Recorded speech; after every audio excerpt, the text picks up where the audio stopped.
And so people see virality and they instantly think success, they instantly think dollars, they instantly think money. And it's not even always set up to be that. And you might have a viral moment that's here today, going tomorrow because it's happening so often. It's not where before you had a viral moment and it was like so life changing that everything about your life changed. And the reality is a lot of people aren't prepared to have success after virality because they haven't taken the time to set their brand up for success. And whether that be in operating scale, whether that be in your brand storytelling, how you're funneling that traffic after the big pop, right? A Hmm. lot of people haven't taken the time to prepare for that. And that's where really like having a good, marketing partner or marketing team comes in play.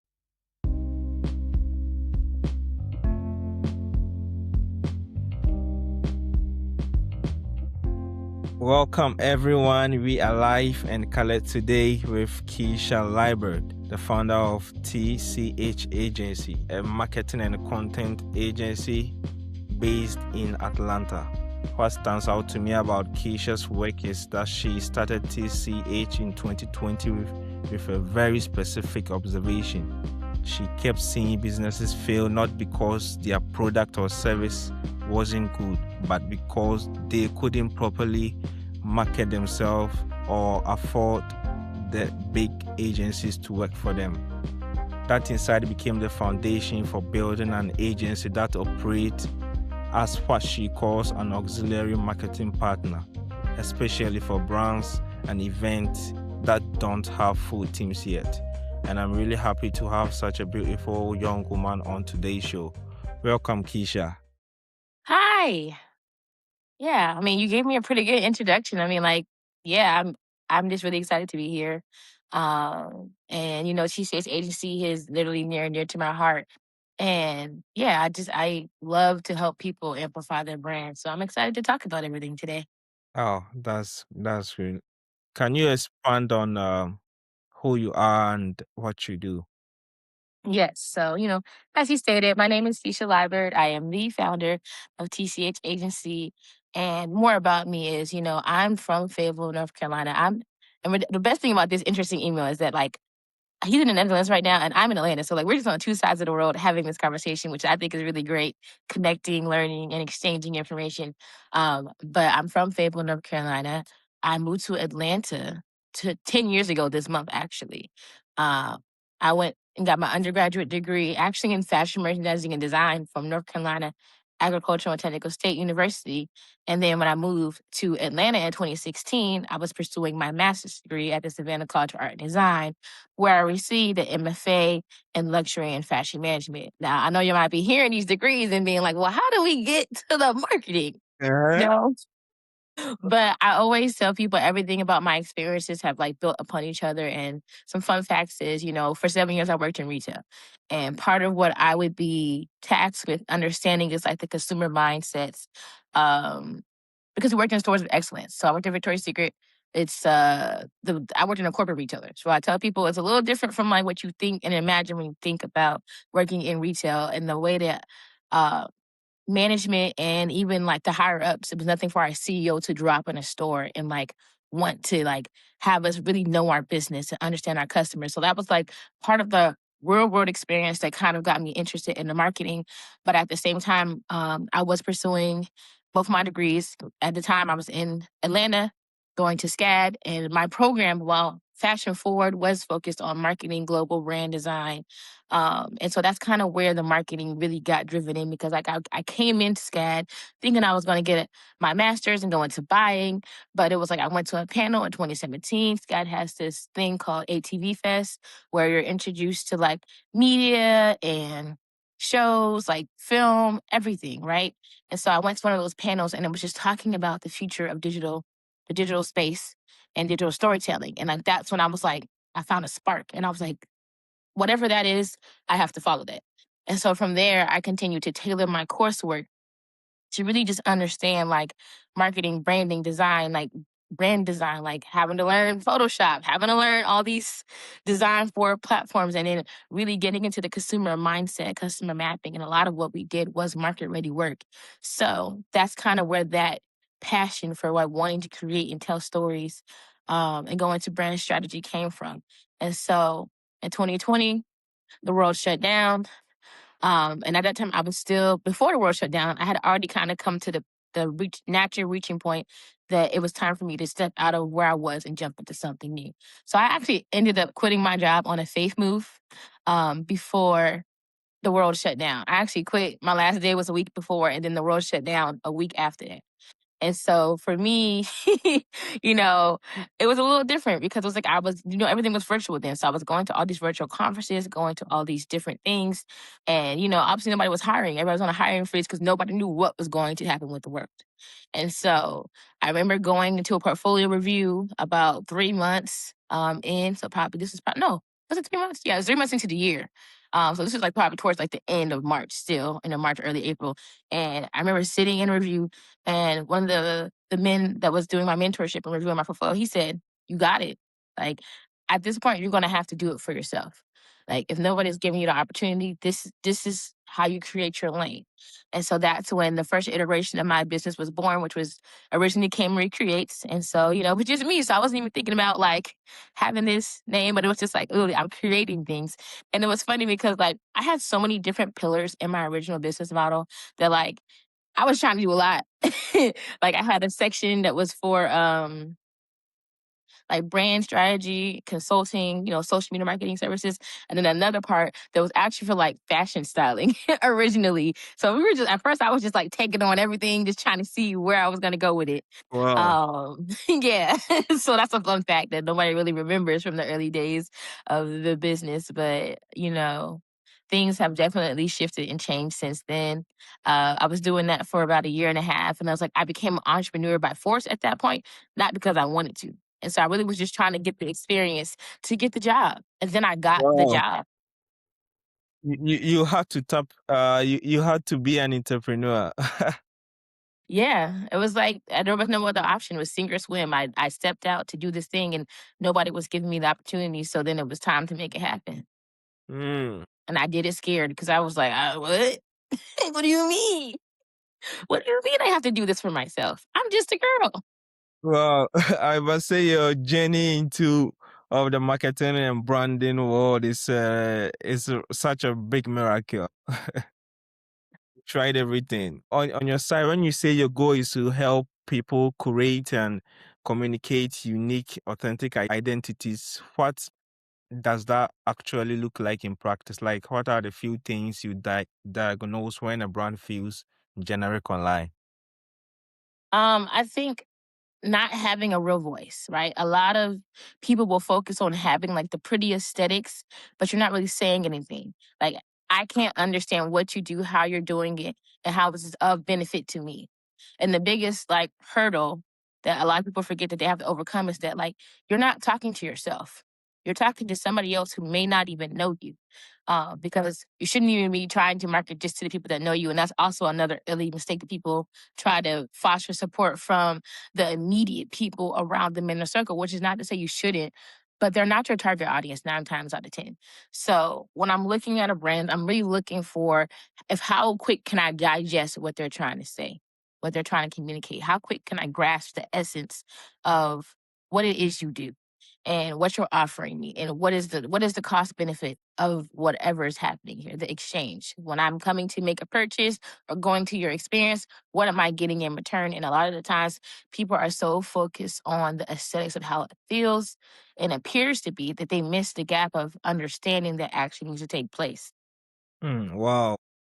Like how you focus on the diagnosis first, because it reminds me that branding isn't just about picking colors, it's about fixing a deep communication gap between the company and the customer. And I've also noticed that when companies feel generic, it's often because they're using the same words over and over again as their competitors. Words like innovative, efficient, which have lost all meaning because everyone is using these words.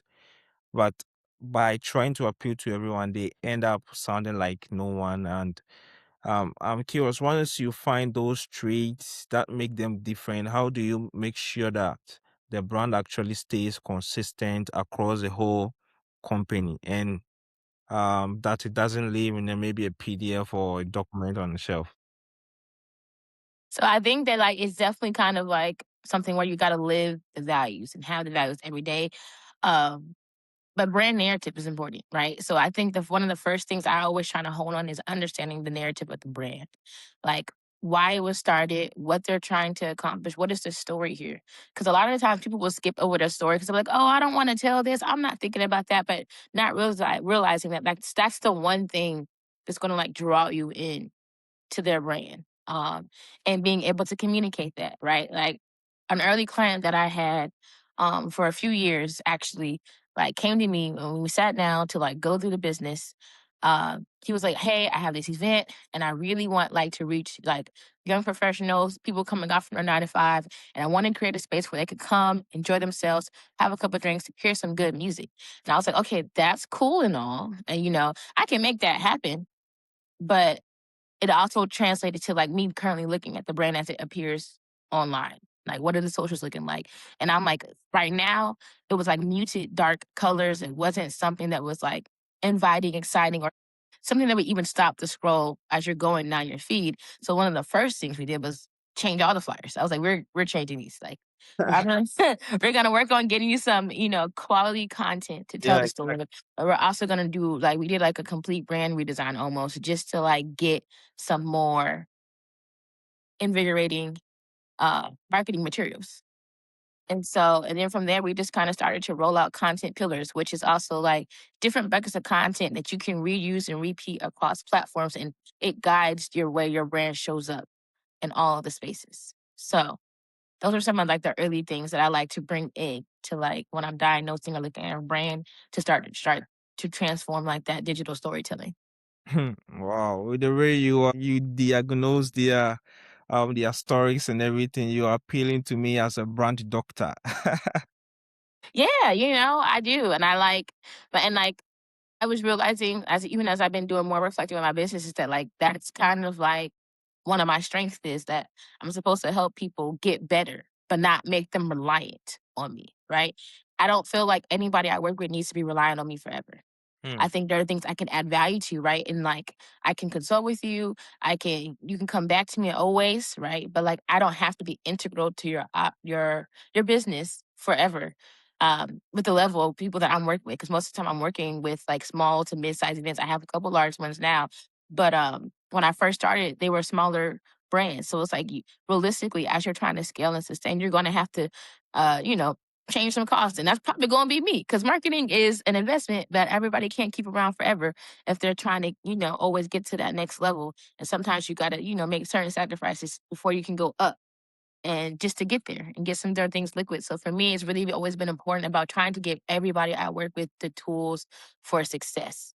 Um, like so they learn and they're able to do the things. Like it's great if I get paid every month from you, but that's never been my goal. It's not about the money. It's for me, it's really about empowering people with the tools that they need to grow their brands online.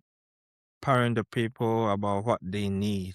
On your website, you point out a big tension that people are trying so hard to get it right, but branding is a long game.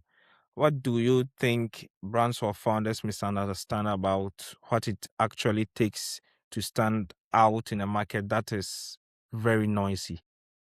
I think getting tied to one identity too early is can be problematic. You don't want to be so tied to what you think you are when sometimes it's not just about what you are trying to communicate, it's about how people receive your brand and what they're telling you about your brand, right? Social listening, really understanding, especially for me, I work in a world of events. So people are always giving feedback. Like at this point, you can get on TikTok, you can go on Instagram, somewhere, threads, Twitter, X, all the things, right? There's somewhere somebody's talking about it. And so I think it's always important to also listen to what the consumers are asking for and what they're saying versus what you're just trying to get across because sometimes you're meeting in the middle. You're not always going to start as the brand uh, that you were. And it doesn't mean that you lose your core DNA or you change your complete operating model. But when you're really thinking about like longevity and standing out, it's being adaptable to your consumers and the marketplace and what you need to do to stand out. So how you tell your story, how you shape your visuals, how you speak your tone in your copywriting or your captions, right? All of that matters. And honing in on knowing who you are early and the core is good. But yeah, be really adaptable. Hmm. Wow. Wow. And I also think a lot of people think standing out means just being the loudest or the greatest or the brightest or the one with a lot of views and likes, etc. But usually, in my point of view, the brands that stick with us are the ones that are just very clear with their intent, and they aren't trying to do everything. They are just doing one specific thing really well for a specific group of people. Yeah, consistency and knowing your audience. Like everybody thinks, and myself included, used to be like, I gotta take on every kind of client. And then I came to realize even in my own journey, I'm like, my client isn't everybody. My clients are specifically like creatives, DJs, curators, those who are tastemakers and throwing events. Like those are my clients. And that's what I do well. I can consult with anybody and I can help a lot of people, but the main people that I work with where the industry that I'm thriving in is events. And I used to be like kind of feel worried about that because it's like, dang, I did all of this schooling and all this education, all this stuff, and this is where I ended up. But it's like I realized that more and more, the more I'm in it, the more that I get into different kinds of events and spaces. Is just that I truly love what I do, and I'm bringing a lot of value to people who otherwise would not have approached their businesses in the same way. So it's like I'm exactly where I'm supposed to be, and so understanding where you fall in the marketplace is not for everybody, and then it doesn't have to be. But when you build community and you build it the right way, like you're going to have a core base that will see you through all the seasons, that will see you through everything, and continue to go out and evangelize your brand to other people. Because at the end of the day, all that I'm doing, all that anybody's doing when you're marketing something is creating traction for word of mouth. And the more people you get talking about your brand organically or not, because people pay influence and all the things, right? The better. But all of this comes back to just getting more word of mouth Get, conversations going about your brand. hmm, getting more word of mouth. Wow. And I remember one insight from a research I read was how brand loyalty deepens when the brand becomes part of someone's personal identity. Because people don't just buy maybe a Nike or an Adidas shirt or a hoodie. They wear these clothes, repost the meme, identify themselves as part of the tribe, and it's not just an emotional connection. It's more or less like a personal alignment. Uh, like that, the brand is me. Behavioral science calls this self signaling. Yeah, and it makes customers more likely to stay loyal, even irrationally so. What's your take on that kind of brand intimacy? Have you ever seen a moment where identity clicked so strongly that customers almost took ownership of the brand? Um, That's a great question, but I can't think of a specific brand right now to come to mind to like shout them out and say, yes, they personally branded. Because when you think of bigger brands, they're not personal branding. They're using other people who can tell personal stories, like a Nike, right? They'll sit down with athletes and they'll have them share their story and their journeys, and they'll have their brand ambassadors for the sector or the time being, like a Venus Williams, Kobe Bryant. They've had different characters across the industry, Naomi Osaka, right? They've had these different people whose stories have been elevated in a personal way through their brand storytelling. Um, but on a smaller level, yes, there are some brands and like individuals who have created the brand so strong that people it's almost like you don't want to call it a cult, but call it community following. And I think there's a fine line of cult versus community that sometimes people can tread in the space. But that's how I'll answer that question. All right, thank you very much. And during our pre-call, you made a really sharp distinction between branding as a process versus branding as a product. And I loved your take that most people chase the end visuals but skip the hard work of self-definition. You said branding is really about the internal work. That's figuring out who you are before you figure out how you show up. And that really stuck with me. When you are working with the founder or a team that's overly focused on what their brand looks like, how do you guide them back to that internal clarity? I think it's more so getting it written down. Like one of the first things I will do is ask the questions. Like I need to know. I need to know the things. And sometimes people don't even realize that they haven't taken the time to really write this down and have it somewhere centralized. So I have like a few exercises I will go through from like brand words, and it's kind of like an exercise where I'll write down like, well, how do you want your brand to be perceived? And then like, how do you think your brand is currently being received from the point of view of the customer? So kind of switching the lens of what you're intending to say versus what somebody could be coming to you looking for. Um, Getting the who they are, customer profiles, right? What do they do? What is their lifestyle? How is your brand or product coming to interact with their life to give them something? And what is your why? Because I think at the end of the day, knowing your why is important. And your why just can't be money. It really can. If your why is just making money, you can go make money anywhere. You can go make money doing anything. You're gonna lose money before you make money, honestly, when you're starting out on a journey of building stuff, anything that requires like dollars and to keep it in circulation. And so it's like your why has to be bigger than just the short sighting of your bank account. And I think that is something that I try to steer people towards. And it's not to say that you shouldn't, you're not ever going to be profitable or it's going to be a super slow build, because for some people, they reach success very fast. It's accelerated, right? Yeah. But most of the time, when you see what looks or appears to be acceleration, is really like the years of like grinding before they've had that moment to pop. And so, like even now, I find myself in that same space, right, where people like they'll see me doing certain things, and they'll be like, "Oh my gosh, like this just happened overnight," and I'm like, "No, it didn't. Actually, I know how long this took me to get here. I know, the ups and downs and the ebbs and flows of what it took for me to become who I am right now. And I'm still not even where I fully want to be. I'm just getting started in my mind. And I'm fully like, 3 years full time back into it, 5 years of, total off and on entrepreneur experience. But I know that like it's been a journey.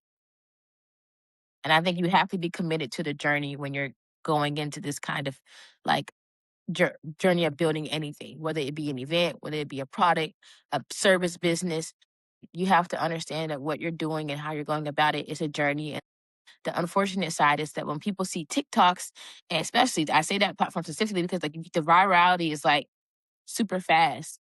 And Yeah. it's like almost, I want to say, I don't quote me wrong, but I feel like it's like either like 60 to 90 seconds, somebody's always going viral. Like that's like a normal statistic now.